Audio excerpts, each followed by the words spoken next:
Hi, welcome to A Deeper Look, Unpacking the K-12 Arts Education Visual Arts Objectives. This is a four-part series that's going to take a deeper look at the connect, create, present, and respond objectives specifically for visual arts. What you're seeing today is a two-part webinar that was previously done live and merged into this one video for you that combines the unpacking of the CN1 and CN2 objectives. It will be important that you make a copy of this reflection journal that you'll use throughout the presentation. Here's the QR code and the link for you. This is what it will look like. It's actually a little bit longer than this, but again, you'll be forced to make your own copy and then you'll have to save it. And don't forget that you'll have to then upload it at the end of the presentation to your CEU survey in order for you to get your credit. I hope that you enjoy this presentation and please consider joining us for future professional development opportunities. This is looking at CN1, the Connect First Standard. I am Dr. Laura Stotterman, and again, I am your dance and visual arts consultant. I work very closely with Brandon Rader, who you probably had experience working with in the past, because I was just brought on to DPI 2 years ago. We are overseen by Dr. Lori Major Carlin, who is our former theater director, and this is your team.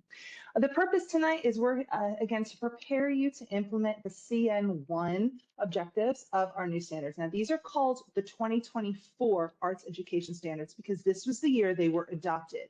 We're no longer using the term essential standards because the essential standards were connected to No Child Left Behind and Race to the Top. So whenever you're hearing us refer to these standards, again, it is the 2024, and we're just saying arts education standards.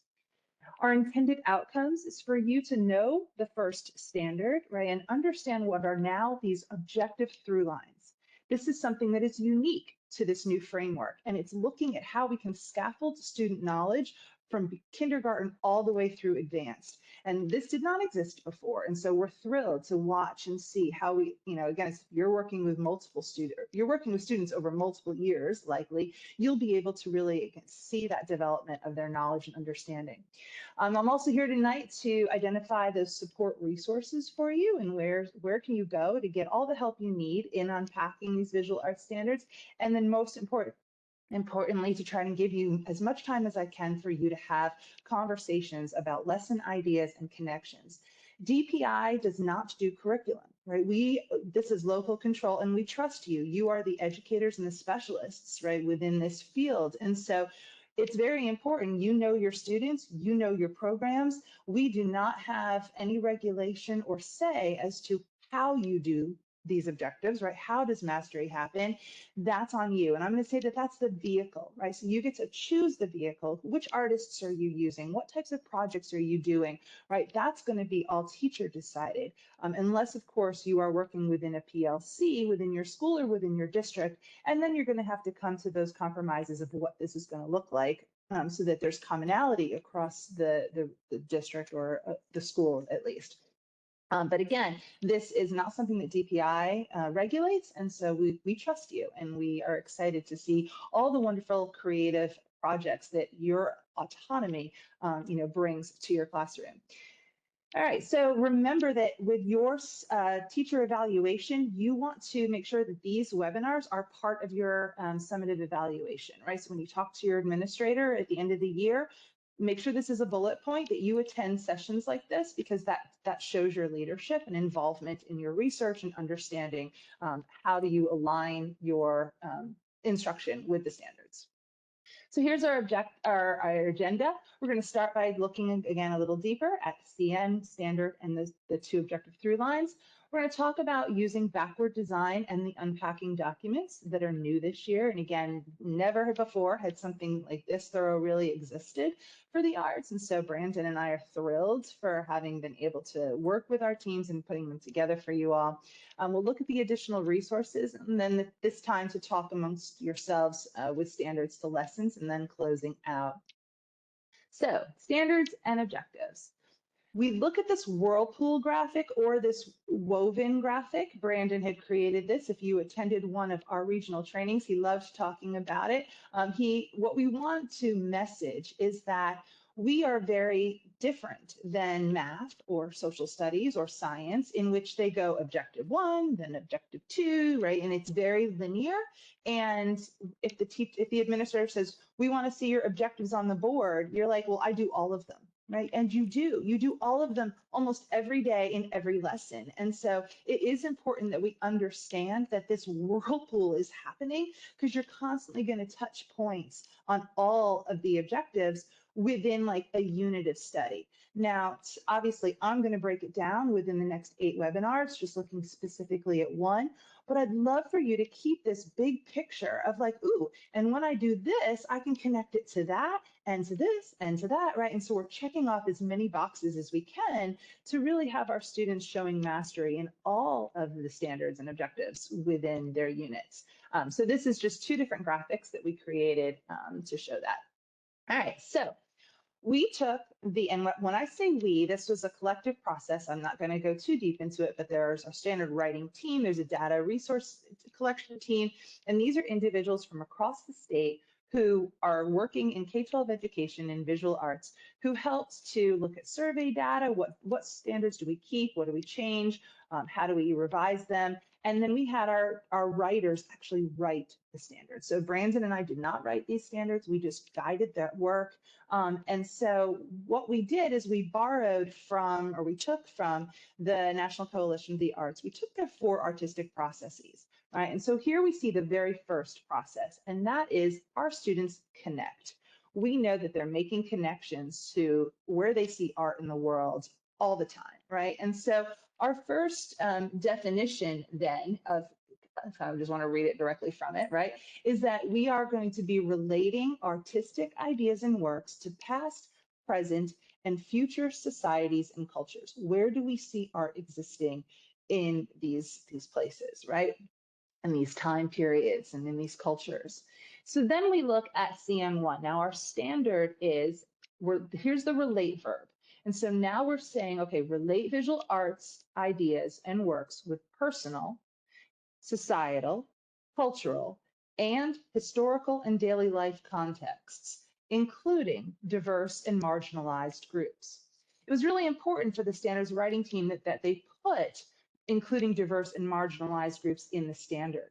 Because when we look at the standard itself, that language should flow into all of the objectives. And we'll look about that in a moment. But so it's really important in the artwork that you're using and exposing students to, and the type of art projects that they are doing, we want them to have a diverse background, right? And so this may include, some things that are regional artwork and cultures that are important to where you are located, but then also try to see what's happening on the other side of the state, right? What does art look like in other areas, or in the United States, or in the world? And so we have our through lines.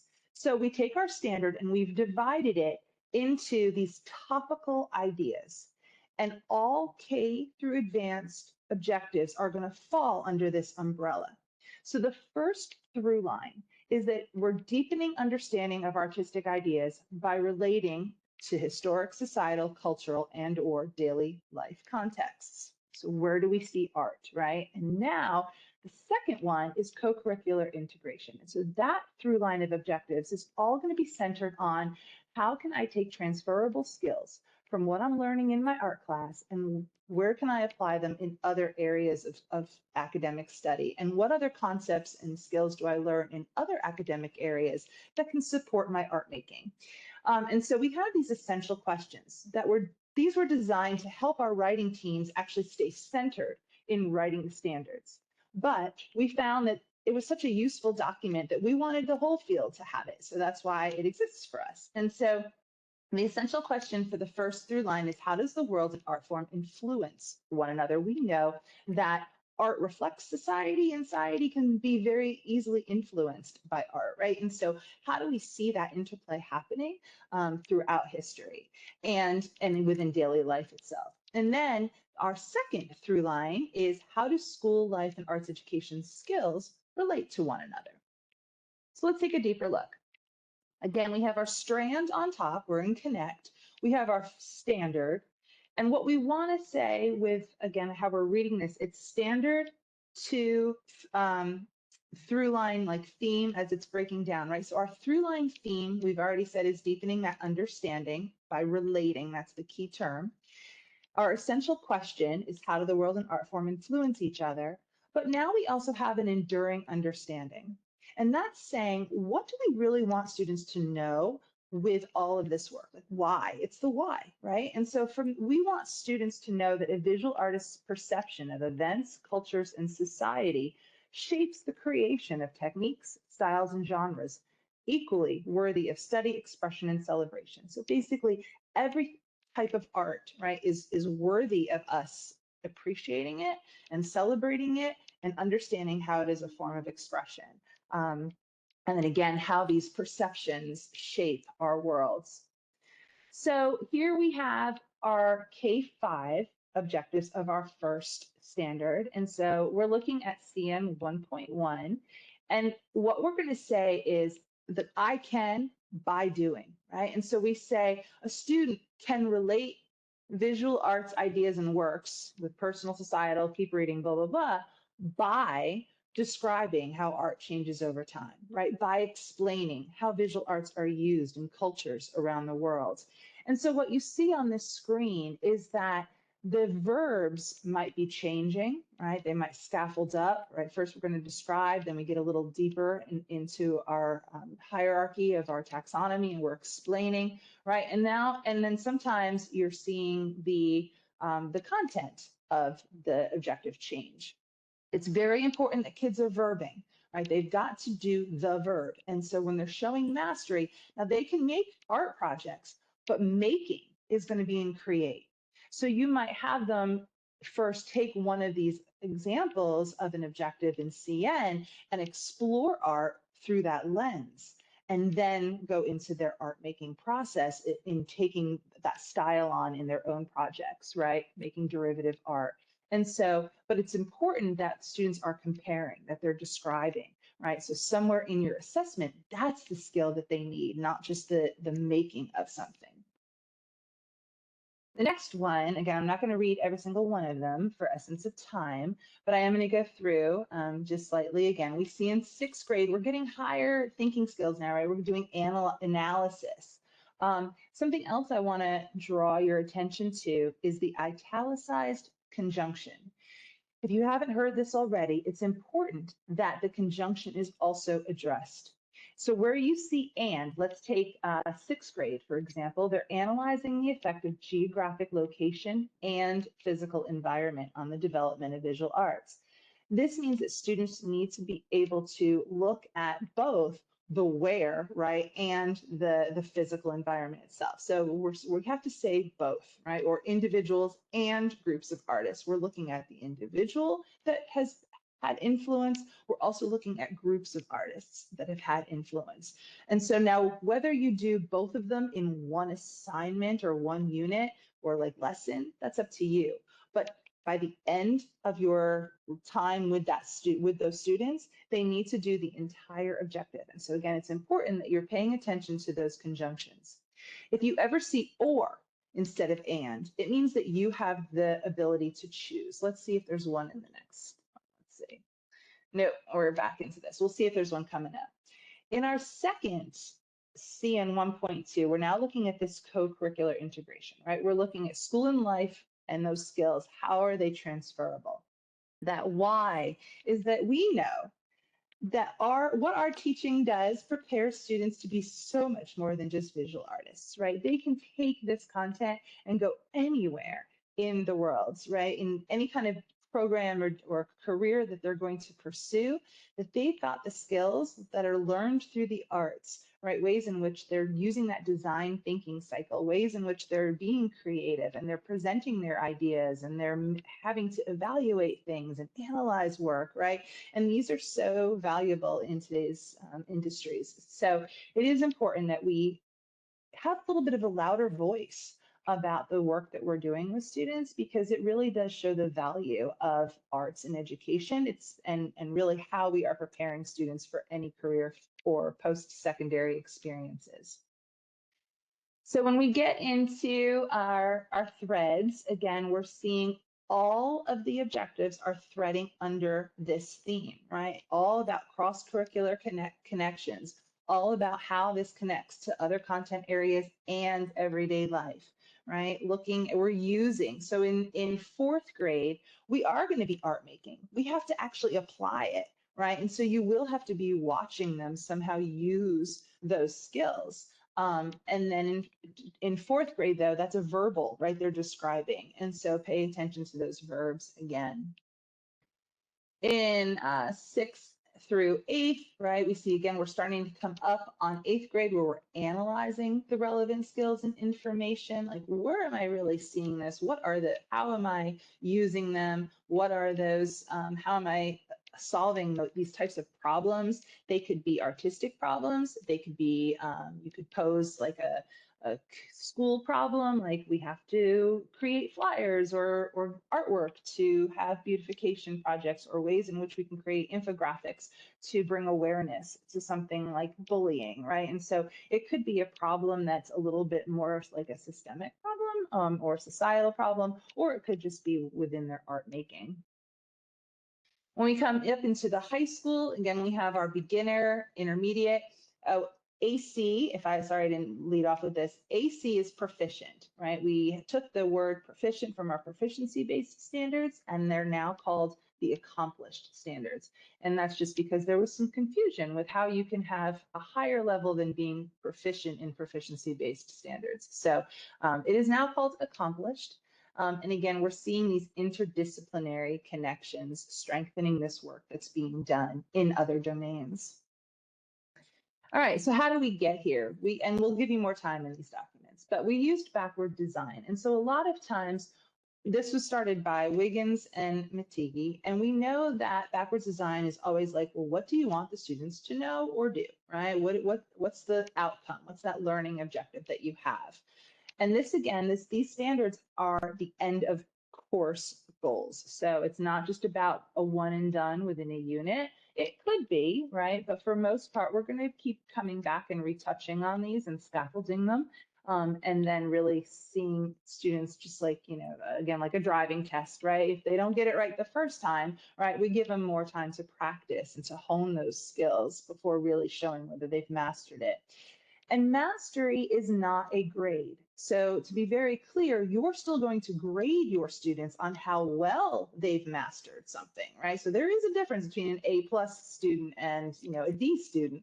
But basically what we're saying in showing mastery is that, can the student do it, right? And so it's not to say that we're lowering the bar necessarily, but we just want to see that there's like a baseline of knowledge and ability in order to do the thing. So look at the verb, look at the conjunction, right? And whatever that assessment content is. And then again, you get into your actual grade practices as to how you're evaluating and scoring for your grade books. So the standards are your end goals, right? That's your desired results. The unpacking documents that we've provided for you that we'll take some time looking at tonight is how you determine acceptable evidence. And again, I started off by saying that how you get there, the vehicle that you choose, the artists, the projects, right, the media, that is on you, and what your students are going to enjoy most and what they need, right, and what resources you have available to you. And so this is all locally determined and not something that we regulate or, oversee.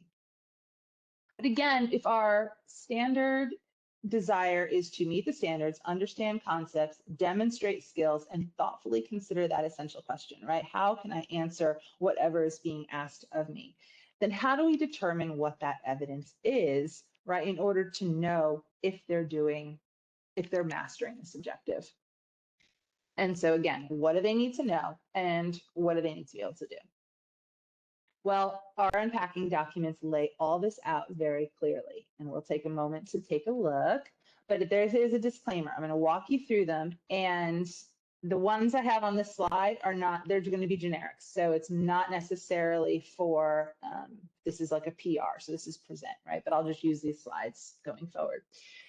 Okay, so in the unpacking documents, if you haven't seen them already, the very first thing you'll find is the objective, right? And so again, we want to make sure that verb should be bolded and take a note if there's any conjunctions that you have to pay attention to. This is, again, just an intermediate example. The glossary.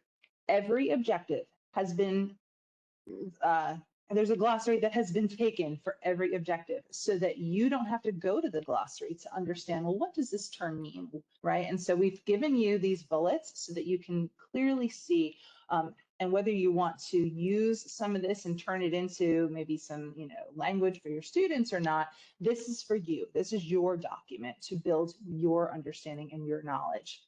And so we're looking for these key terms. Then we have our vertical alignment statement. This shows you what did the students learn before, what was that objective in the previous grade, and what's the objective in the next level. Because again, now we're seeing this continuity between kindergarten and advanced. And so you want at a very quick glance, where did they come from and where are they going so that you can stay within what's called the scope of the standard, okay? And we have a whole vertical alignment document too, which I'll show you later, but there's no sense to go to these additional documents because we've put it all right here for you. The enduring understanding, again, that's that why. That's what's important about this. What do we really want students to understand? And your enduring understanding is the same for that through line, right? So kindergarten through advanced, all of those objectives, the why is one statement that you're going to see. When you see the knowledge, this is where it's getting specific for that objective.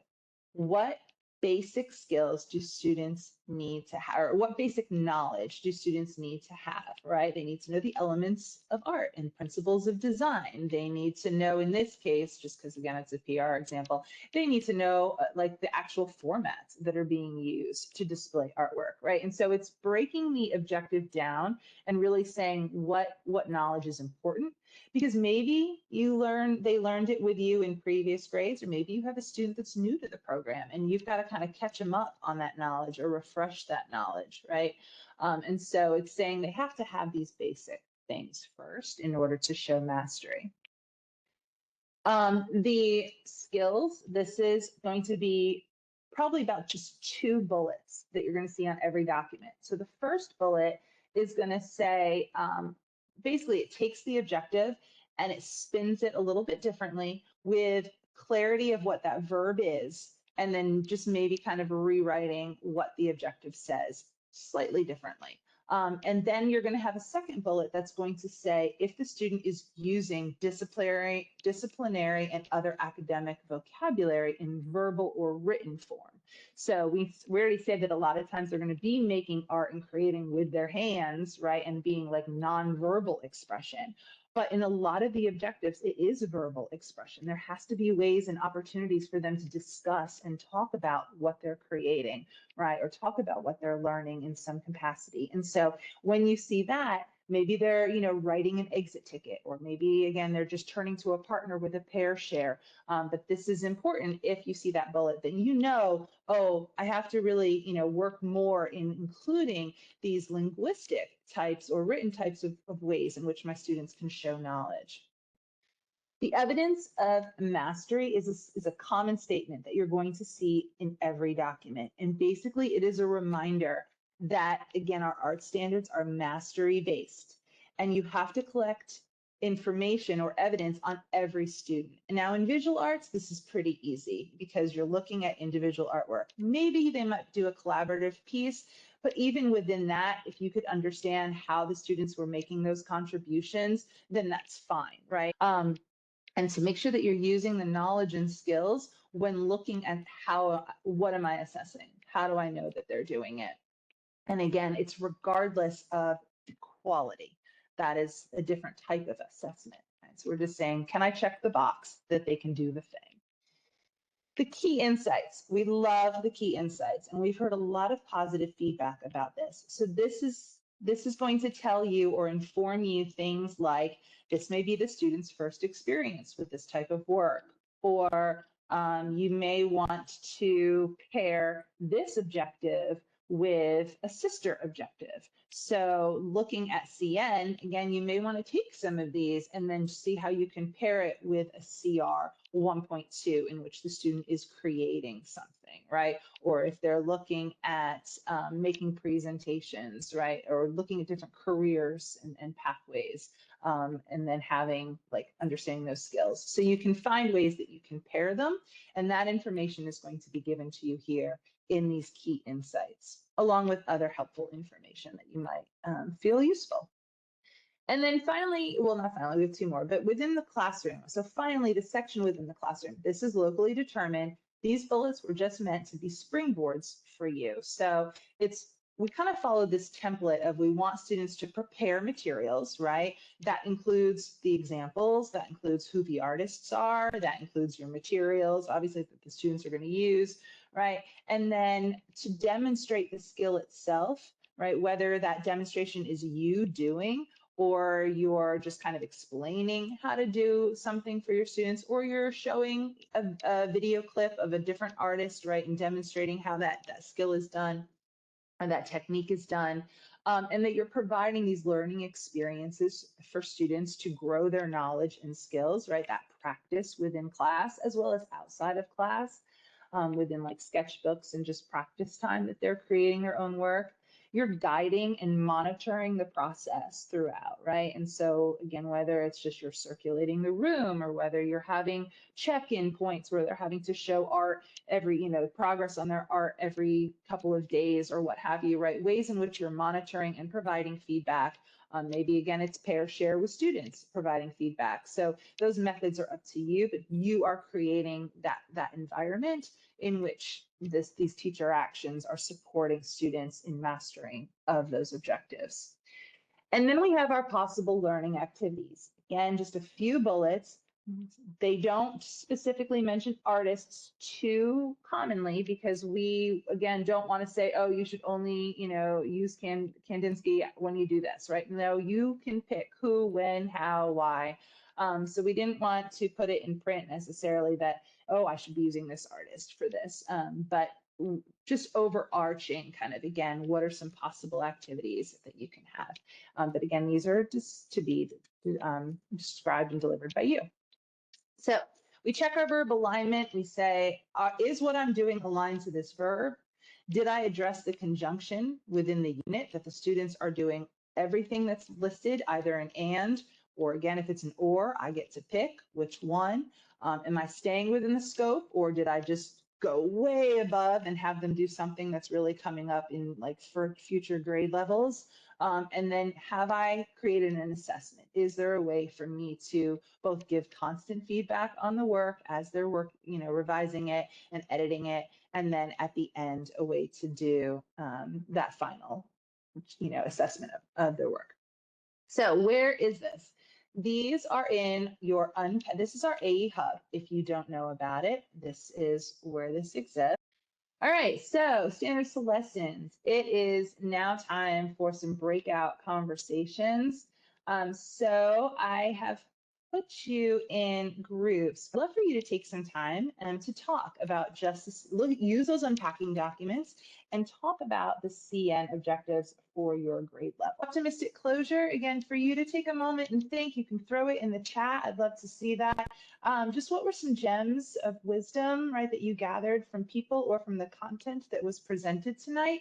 Or maybe you're going to pick the heart and something. How do you feel now about, something from tonight that was shared or that you learned, or just about the new standards in general? This spade, right? What new ideas did you dig up? Or the club, what ideas, thoughts, or points of view grew for you? All right, so getting ready, we are unpacking the K-12 visual arts education objectives, looking specifically in this webinar at the CN2 standards. And today is Thursday, September 4th. So I am Dr. Laura Stotterman. I am your dance and visual arts consultant at North Carolina Department of Public Instruction. I'm joined by my colleague, Brandon Rader, who oversees music and theater arts. And then our supervisor is Dr. Lori Major Carlin, who was a former theater director. And so the three of us are your arts education team, available for any comments, questions, and needs. We meet mostly with district leaders so that we can support you that way. But obviously, we love hearing from the field. And so, send us emails, let us know how we can support you, and hopefully you're getting the information you need from your district leaders. That again, we really spend a lot of time spending like information and support to them. The purpose of today is that we are wanting to assist in preparing educators to implement the CN2 objectives of the new standards. These are called the 2024 Arts Education Standards because 2024 is the year in which they were adopted. We no longer use the term essential standards because that was part of Race to the Top, and so this is now, we just refer to them in the year in which they were adopted, and they are the SCOS, or the Standard Arts. And so this is what we are here today. So our intended outcomes, today we again are looking at the second standard of the Connect strand. Again, we have 4 artistic processes, 4 strands, and the 2 objective through lines. We'll talk more about what, and this is again specific for visual arts. And today we'll identify the support resources for unpacking the standard course of study, and hopefully, not hopefully, but wanting to have more time for you to exchange lesson ideas and make connections with others in the field. So as a reminder, anytime that you attend these types of sessions, you should be writing this down for when you have your summative evaluation with your administration at the end of the year, because these types of webinars are directly aligned to Standard 3, in which you know the content that you teach and you are aligning your instruction with the standard course of study. So make sure that you are keeping track of these things for your professional portfolio. Our objectives, or our agenda today, will be taking a look again at these objectives. We're going to talk again about backward design. These webinars are designed very similarly from week to week. So if you do come week after week, it will just kind of seem like a refresher, and I will start going a little faster through that level of content so that, again, our focus is really on what are these objectives of this standard, and then giving you time in your breakouts. We'll look at these additional resources, and when we get into breakouts, it's for you to start talking about, how do I go from standards to lessons? What does this really look like in practice? And then we'll close out. All right, so what is CN2? What is our Connect strand in this standard and the objectives? Well, first of all, again, I want to say that although we're going to take a deep look at very specific standards, we acknowledge that how arts teaches everything, like it all swirls together. And so in one unit, you are going to have students touching on the Connect standards, right? They're looking at how art exists in the world around them, and where they, who are artists and where they see art in their daily lives and in their cultures. And then you're going to have them create, and then you're going to have them present, either turning to a partner with pair share, presenting their formative or summative, right? And they're going to evaluate, and they're going to analyze, and they're going to reflect, and they're going to do that in multiple times, right? Because maybe when you're teaching Connect objectives, they're also analyzing the work that you're showing them as part of these objectives, right? And then when they're creating their own work, they're constantly in that design cycle in which they're having to self-evaluate or peer evaluate, right? And talk about what they see and what they're doing. And so that evaluation process and critique process will come throughout, right? So we want to look at this as a very intertwined or interwoven way in which we teach our standards. This is unlike what we see in math or social studies or science, where when they say write the objective on the board, it's very easy to say this is what we are covering, and we won't move on to the next standard until we've mastered this one, right? And so the way the arts teach, we're going to be touching on these objectives throughout our entire course of study with them, our students, right? And kind of revisiting and keep scaffolding their knowledge on these objectives as we have time together. So when we look, again, we have 4 artistic processes. These were taken from the National Coalition for the Arts Standards, the only things that we took when we revised our standards. And so we're looking at our 4 strands of Connect, Create, Present, and Respond. And so these first 2 webinars are based on Connect. And when we say Connect, what we mean is we're having students relate artistic ideas and works to past, present, and future societies and cultures. Our second standard in this strand is that we are exploring advancements in the field of visual arts. So now we take that standard and we dissect it into two different thematic through lines. And again, what this means is that for the first time, we made sure, and when I say we, the standards again were written by professionals in the field, right? They were standard writing teams, teachers from K-12 that applied and were brought to DPI to work under our guidance in how to develop these standards. And so they're bringing their ideas, they're bringing, looking at feedback from the field through our various surveys that we have launched throughout the arrival process. And so they decided that we're going to have these two thematic through lines, and the skills will scaffold from kindergarten all the way to advanced. And so all of the objectives in each standard are going to have the same basic through line or enduring understanding or even essential question. And so our first topical through line, we're having students look at post-secondary opportunities and careers of arts professionals. What can I do with this? Right. And knowing that it's not also just about the arts jobs, right? But what am I learning that's going to apply to their industries? And so our essential question that guides those objectives are, well, what college and or career opportunities exist in this art form? And again, even beyond, right? And then the second through line, CN 2.2 objectives, are all going to look at what are the innovative methods, tools, and technologies that our artists are using to advance our work, right? So, you know, what new technology is happening, what new methods, and because innovations is not just about the tools, right? It's also about how we think and how we process and how we create. And so perhaps there are new methods that are being used. So it's not necessarily just a technology tool that's happening. But basically, again, we're looking at how is the art form transforming in the world. So on this slide, we see our strand, again, reminding us that it is connect. We see the standard, reminding us that it is CN2, exploring advancements in the field. And with our first through line theme, again, we are looking specifically at post-secondary opportunities and careers of arts professionals. Our essential question is what college and career opportunities exist? And the enduring understanding, what we want our students to really know, this is the why, right? And it's that the roles, the skills, and the behaviors of a visual artist are necessary for success in both artistic and other professions.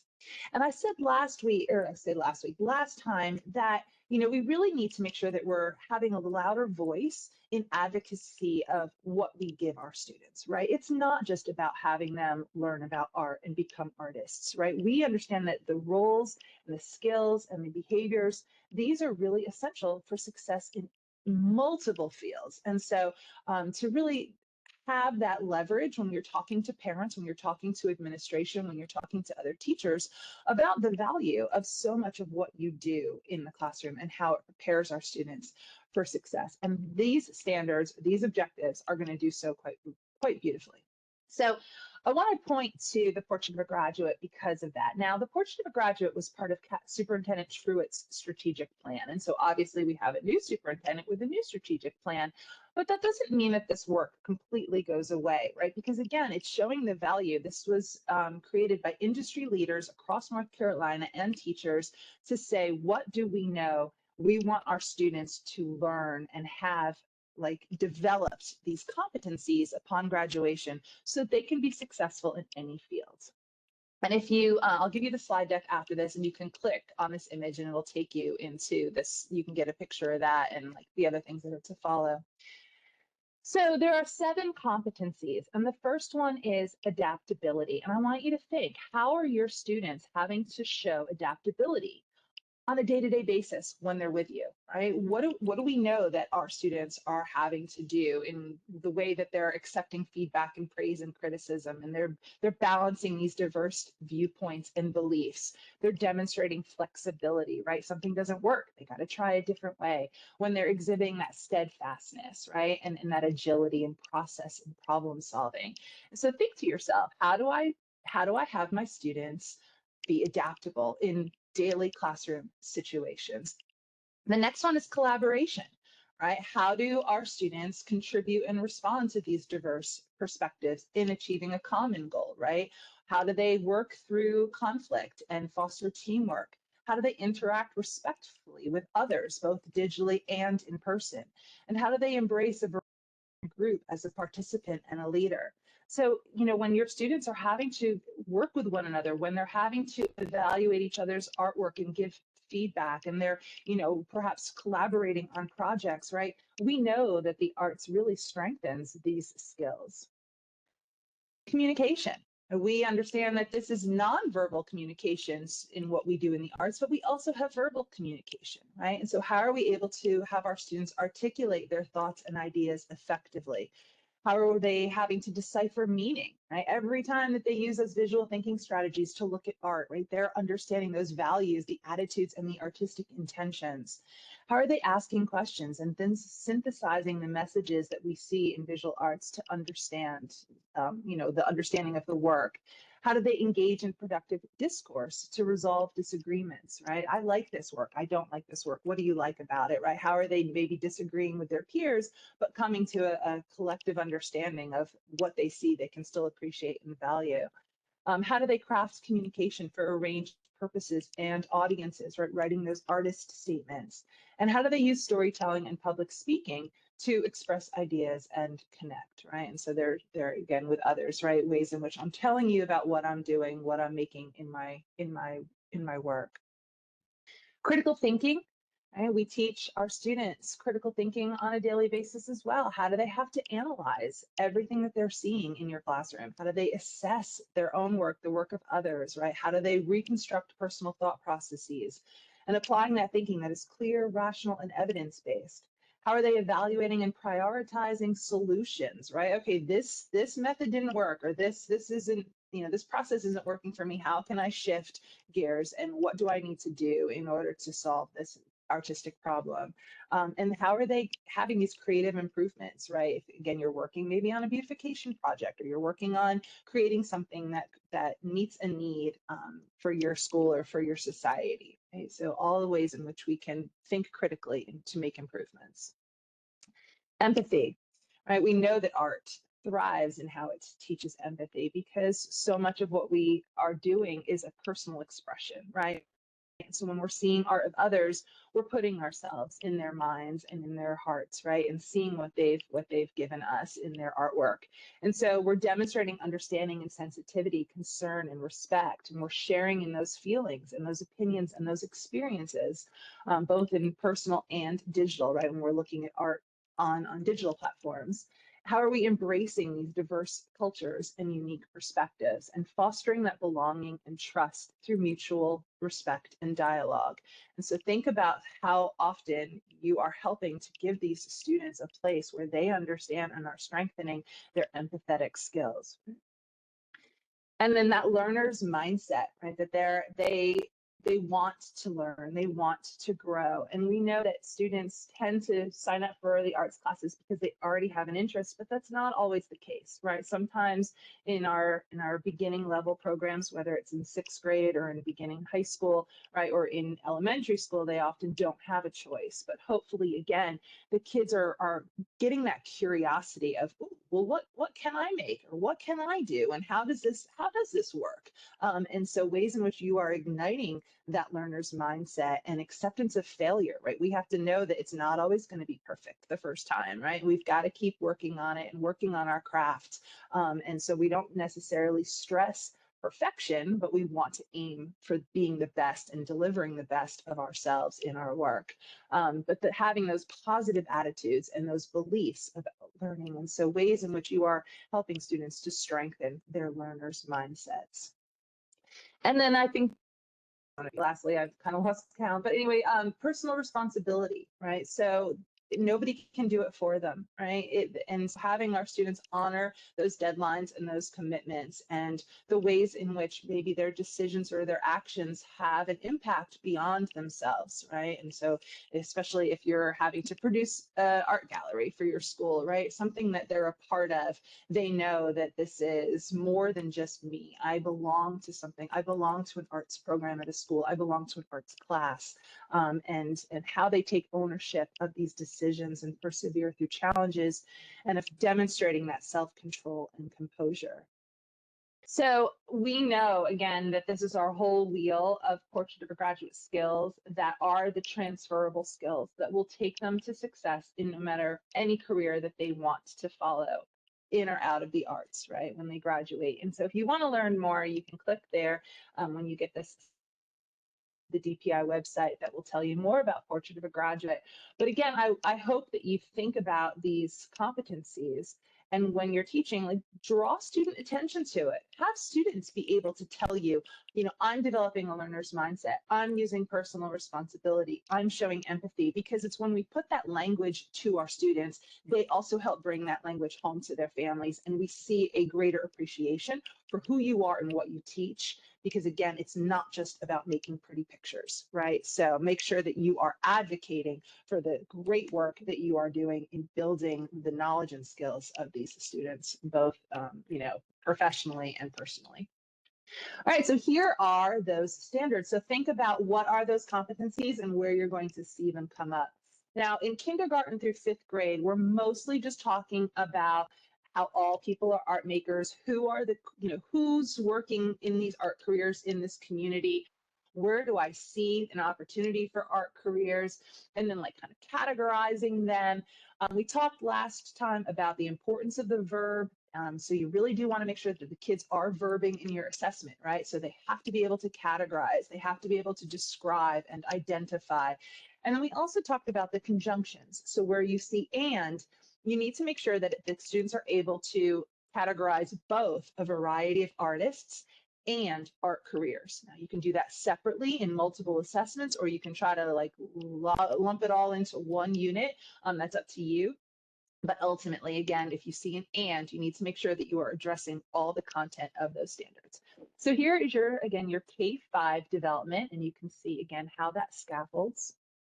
When we get into 6th grade to advance, now we're starting to see these, where that portrait for graduate and durable skills will come into play, right? So 6th grade, we're identifying those skills, those characteristics, and the behaviors that are necessary for success, right? And then now we're getting into also the post-secondary education and career readiness. How do I know that I'm going to be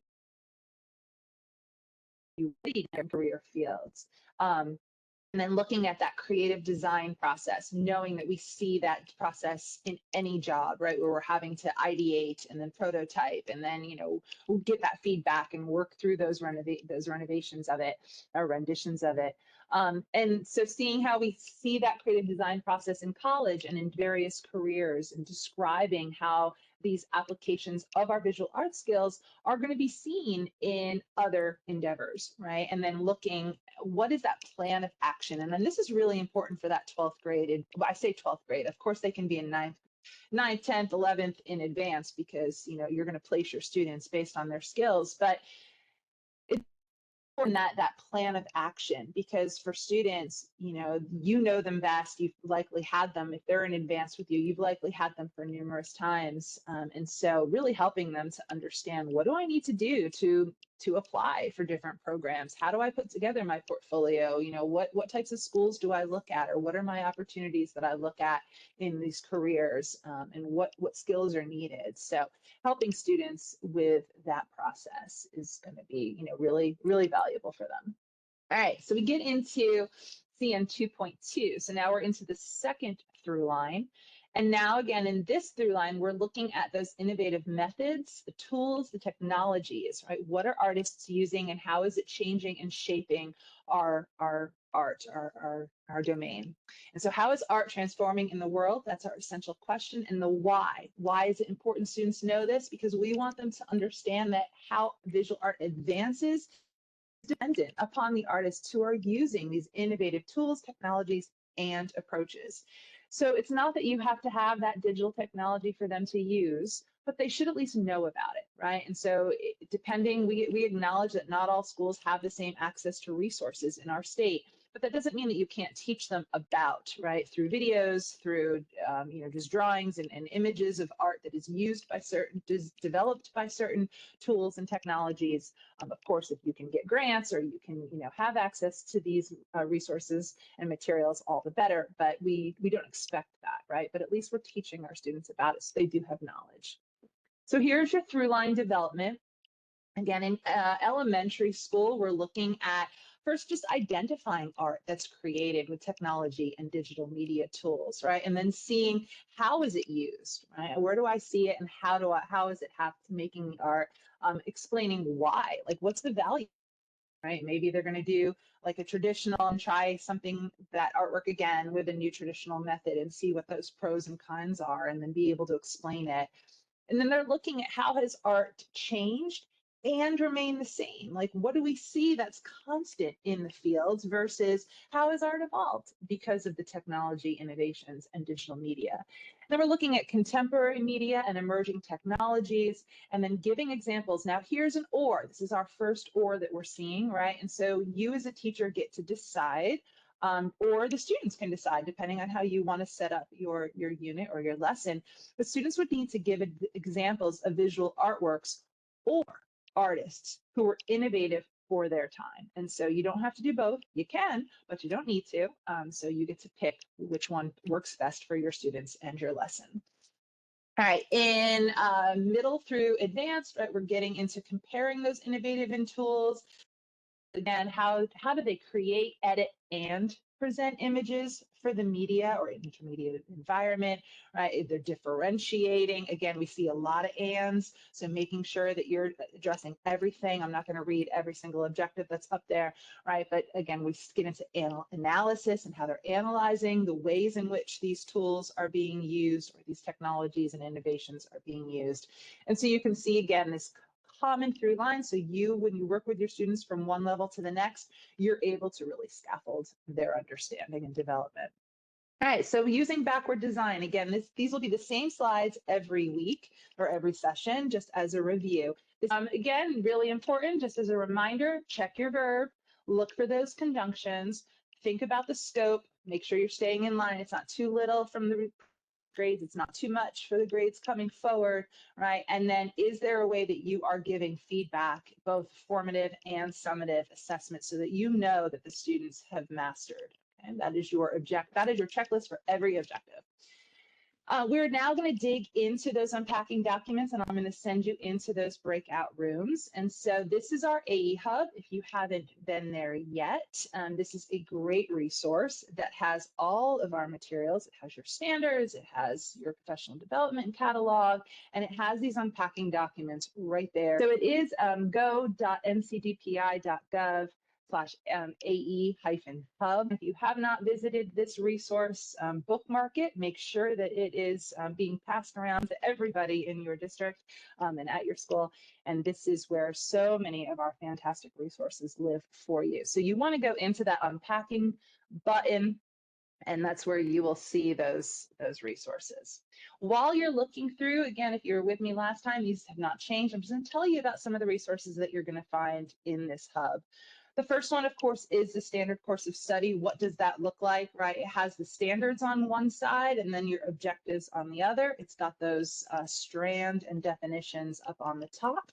So that's where you find the SCOs. You see crosswalks, and that is going to take you from our new standards and crosswalk them to the essential standards. And so you'll see that the standard is left justified, and then you've got the bullets that kind of pull in, and those are going to be your objectives for your new standards. And we've got a third column if you wanted to print this out that you can like write your own notes. If in these documents, because they're in preview, you cannot print, you need to like right click directly on the document, and then go like right click and use print that way, or Control P, and that will allow you to print anything that is in preview mode. Or you can go up to the address bar and change preview to say, I think view or edit or share, and it should do it as well. But I just like clicking on the document and going directly that way.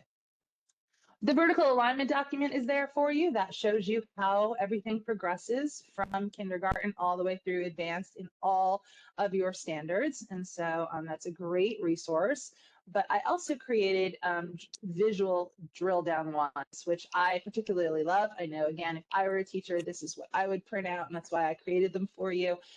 So it really does show that grade band because, again, likely you're just teaching elementary, or you're just teaching middle school, or you're just teaching high school. And so it shows you the strand, it has the standard, it has the through line theme, it's got the EQ and the enduring understanding, and then it has, those objectives for all of the standards. And then there is a horizontal alignment if you wanted to have cross conversations in PLCs with other people in your schools, right? Maybe you're working with that elementary music person because you're both going to be doing the same thing. If you look on my screen in second grade, there's no highlighted pink. That means the standard is exactly the same regardless of what discipline you teach. So the music teacher is talking about music in the local community, and you are talking about art in the, or I'm sorry, I read the wrong one. Well, how American music reflects the heritage and customs and traditions, right? And you're looking at how visual arts reflects the diverse heritage, customs, and traditions of cultures in the United States. So you can have some really great PLC conversations. What are you teaching your students? What does this look like, right? And maybe, again, collaborating on some of that work. So the horizontal alignment is there for you as well in the unpacking section. Our glossaries are there. Again, you don't need them now because all of the terms have been unpacked for you in your unpacking documents. But if you had any questions, there is a general glossary, and then there are 4 specific glossaries with the terms that are unique to each discipline. Otherwise, the arts education general one has all of them in there. And then we have our PD catalog, over 50 hours of professional development for free. So if you need CEUs, please make sure that you are checking that and continuing to stay, up to date on your credit hours. Including the Deeper Look webinar series that was prior to the launch, and that was really kind of, again, taking an hour to go just more generically into what the common framework was, what the Connect standard was, and each strand thereafter. And so if you want more information, go there and stay connected through our Arts Ed listserv. Okay, so this,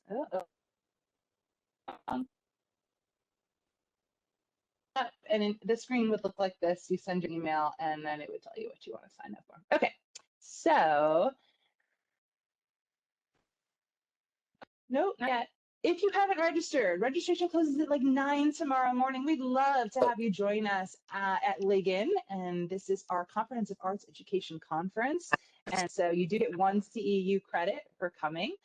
So hopefully, again, if you don't have anything to do this Saturday, if you're not already planning on joining us, please go ahead and mark your calendars and register to spend the day with us. We've got a lot of great sessions, including a panel presentation from industry leaders, all on copyright, fair use, and ethics in real arts careers. So that supports our CR 2.2 objectives, which we will talk about in another couple of weeks.